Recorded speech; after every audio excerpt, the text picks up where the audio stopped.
Funtime USA was a popular amusement park in Gulfport for generations until Hurricane Katrina shut it down some 8 years ago. But now a man with a special connection to that attraction wants to restore one of its signature rides. Steve Phillips is in the studio with details.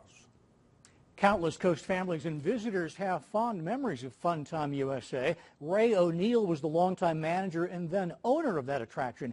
His nephew, Rafe, has launched a project to restore the park's classic merry-go-round.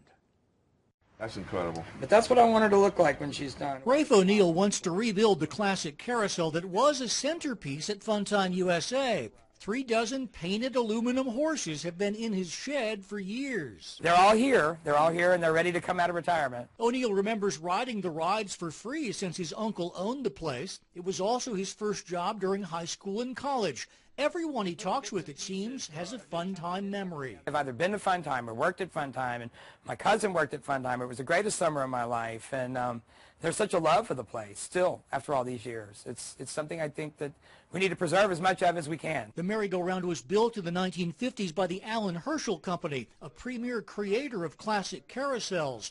It will take thousands of dollars to restore this ride. O'Neill has turned to the local fundraising website, Be a Backer. It's for the Gulf Coast, and only for the Gulf Coast. But people on the outside can actually donate. So this is like a net over the entire Gulf Coast to help everyone raise funds for what they need. Countless Gulf Coast families and visitors have fond memories of the old Funtime USA, which once stood here. O'Neill says he hopes to tap into that nostalgia. Most of Funtime was lost in the hurricane, and my uncle very methodically saved nearly all of the merry-go-round that was at Funtime for over 30 years. It's been sitting in storage ever since Katrina, and I just think it's time. We've lost so much.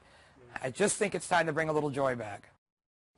Now, besides the carousel horses, several other familiar pieces from that amusement park were recovered after Katrina, including the tin soldier figure and the Humpty Dumpty, which received national news coverage, you may recall, after it was still sitting on its wall at Funtime after the storm. Jeff? Yeah, we remember that well. Thanks, Steve.